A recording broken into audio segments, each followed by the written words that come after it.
Godzilla ne recule jamais devant un défi, peu importe la puissance de son adversaire. Encore plus d'informations apparaissent, comme Godzilla qui surgit de l'océan à propos du remaster de cette année de Godzilla Destroy All Monsters Melee. Cela me donne encore plus envie d'essayer le jeu. Bienvenue à Dangerville à tous, c'est votre vieux voisin grincheux Jacob et allons-y. Donc, si vous êtes un fan de Godzilla ou simplement un joueur en général, il y a de grandes chances que vous ayez vu certains de ces mêmes Godzilla contre GTA 6 qui circulent depuis un moment. Il a été révélé que Destroy All Monsters Melee Remastered sortirait en novembre, en même temps qu'un petit jeu appelé GTA 6, le 3 novembre pour Godzilla et le 19 novembre pour GTA, à moins qu'ils ne reportent encore la sortie. Et toute cette histoire est devenue plutôt amusante pour tout le monde, parce que pratiquement tous les grands jeux qui sortent cette année essaient d'éviter une sortie en novembre comme s'il s'agissait de la peste ou quelque chose du genre. Ce qui, je veux dire, a du sens. GTA, même s'il est mauvais, sera probablement quand même le jeu le plus vendu de tous les temps une fois que tout sera dit et fait. Mais je pense que c'est aussi ce qui rend ce remaster du célèbre jeu Godzilla sorti il y a 25 ans qui sort en même temps tellement drôle. Ce sont parmi les mèmes les plus amusants et créatifs que j'ai vus depuis un moment, et même les commentaires sont remplis de gens qui s'amusent avec cette situation folle. Je n'ai vraiment vu personne essayer de gâcher l'ambiance non plus, ce qui est vraiment satisfaisant de nos jours. Soyons réalistes cependant, je sais que le nombre de copies vendues par ces jeux ne sera pas du tout comparable, mais je ne pense pas que sortir le même mois que GTA nuira à Godzilla. Au contraire, cela pourrait même aider à augmenter ses chiffres de vente grâce à la puissance d'Internet. Tu te souviens quand le film Barbie et Oppenheimer sont sortis en même temps? Ce qui aurait normalement eu un impact négatif énorme au box-office s'est transformé en tout l'inverse. Internet a fait des tonnes de mèmes sur toute cette histoire. Un film Barbie et un film sur l'arme la plus mortelle jamais créée par l'homme qui sortent en même temps, pourquoi pas? Et ainsi est né le mouvement Barbenheimer. Au lieu de se faire concurrence au box-office, cette étrange double sortie a probablement aidé les deux films à rapporter bien plus d'argent que ce que quiconque aurait pu imaginer. Cela pourrait se reproduire, du moins nous en sommes au début, mais cette fois dans le monde du jeu vidéo. Maintenant, bonne chance pour trouver un nom accrocheur pour celui-ci. Que diriez-vous de Grand Theft Zilla? Je ne sais pas, amusez-vous dans les commentaires à essayer de trouver un nom sympa pour celui-là. Espérons que ce petit délire donnera plus de visibilité à Godzilla en ligne et augmentera les ventes. Ce qui semble mérité pour le remaster, car les nouvelles informations qui sortent sur le jeu sont majoritairement positives. Ça me rend encore plus enthousiaste. Maintenant, grâce à Gaming Trend qui a pu essayer le jeu en avance et en informer tout le monde, j'ai pu rassembler certaines des informations les plus notables sur le jeu. Et les gars, je suis désolé, il n'y a pas beaucoup de gameplay disponible, donc je vais devoir réutiliser la bande-annonce plusieurs fois ici. Pipeworks, si vous regardez, donnez-nous un peu de nouveau gameplay à montrer aux fans, s'il vous plaît. Commençons par évacuer les parties ennuyeuses. Le jeu sortira le Godzilla Day, le 3 novembre, ce qui correspond en fait à la sortie de Godzilla -0 au Japon, et 3 jours avant que le reste du monde ne découvre le film. Donc honnêtement, ce n'est pas du tout ennuyeux. Vous allez avoir l'occasion de voir un tout nouveau film Godzilla au cinéma, puis de rentrer chez vous en vitesse pour jouer à un nouveau jeu de combat Godzilla. Quelqu'un tombe à genoux en le réalisant en ce moment, j'en suis certain. Et cela n'impactera pas fortement votre portefeuille. Le jeu sortira partout à 30 $, sauf sur la Switch 2 où, pour une raison inconnue, l'édition physique coûtera 40 $ mais restera à 30 $ en version numérique sur la console moins puissante. Malheureusement, je n'arrive pas à comprendre ça. Et même si j'ai déjà mentionné dans ma vidéo sur la bande-annonce que le jeu arrive sur toutes les plateformes de jeux actuelles, ils développent aussi le jeu pour la PlayStation 4, donc si c'est encore votre console principale, eh bien, vous n'avez pas été oublié. Mais il est logique que ce jeu soit maintenant développé sur Unreal Engine 5 et je comprends pourquoi. Il y a beaucoup de détracteurs d'Unreal en ce moment. C'est logique, car la plupart des nouveaux développeurs apprennent sur Unreal, ce qui simplifie et accélère le processus. En tant que fan de Halo, croyez-moi, vous ne voulez pas que de nouvelles recrues apprennent à utiliser un moteur de jeu vieux de 25 ans, ça finit mal. Avec Unreal Engine, nous obtenons des performances en 4K et la possibilité de mieux exploiter les ambiances de jour comme de nuit, ainsi qu'un nouveau filtre de brume pour rendre le champ de bataille plus vivant.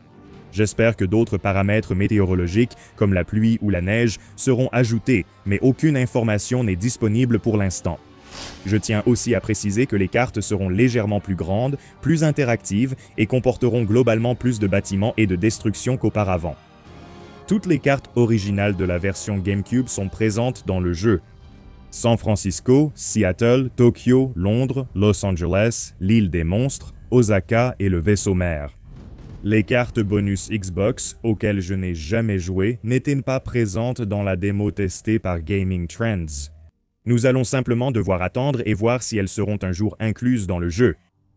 Pipeworks veut vraiment recréer l'ambiance d'un jeu rétro du début des années 2000 tout en offrant les performances d'un jeu moderne. Il ne cesse de répéter que ce jeu est pratiquement identique au jeu original à 99%, surtout en ce qui concerne le gameplay et les mécaniques. C'est pratiquement la même chose qu'en 2002 avec l'aspect visuel qui constitue à peu près le seul changement majeur du jeu. Atari et Pipeworks se réunissent à nouveau pour recréer Destroy All Monsters Melee aussi fidèlement et respectueusement que possible par rapport à leur jeu d'origine, mais cette fois en lui donnant enfin la forme de l'expérience qu'ils ont toujours voulu en faire. Parlons maintenant de leur méthode pour y parvenir. Abordons d'abord ce qui pourrait être la nouveauté la plus marquante du jeu, les retours haptiques des manettes. Ou, pour le dire simplement, votre manette va vibrer de façon stylée selon ce que vous faites dans le jeu. Je plaisante un peu, c'est plutôt cool, mais la prochaine nouveauté attire encore plus l'attention en ce moment. Le mode en ligne suscite l'intérêt de tout le monde pour ce jeu, et laissez-moi en rajouter une couche tout de suite. Ce sera aussi multiplateforme, donc tout le monde pourra s'affronter peu importe la plateforme sur laquelle vous jouez. Pour l'instant, il semble que vous puissiez créer un salon avec un ami et vous battre, ou alors vous pouvez directement lancer une partie en matchmaking aléatoire si vous le souhaitez. Malheureusement, seuls les matchs 1 contre 1 sont disponibles en ligne, alors qu'en local, jusqu'à 4 joueurs peuvent jouer sur la même carte simultanément. J'aurais adoré avoir ça enfant, ça aurait été génial. Aujourd'hui, lors de rares soirées jeux vidéo, il faudra penser à intégrer Destroy All Monsters Melee Remastered à la sélection. Les gens vont vraiment s'amuser, c'est génial. Ce côté old school le rend super cool.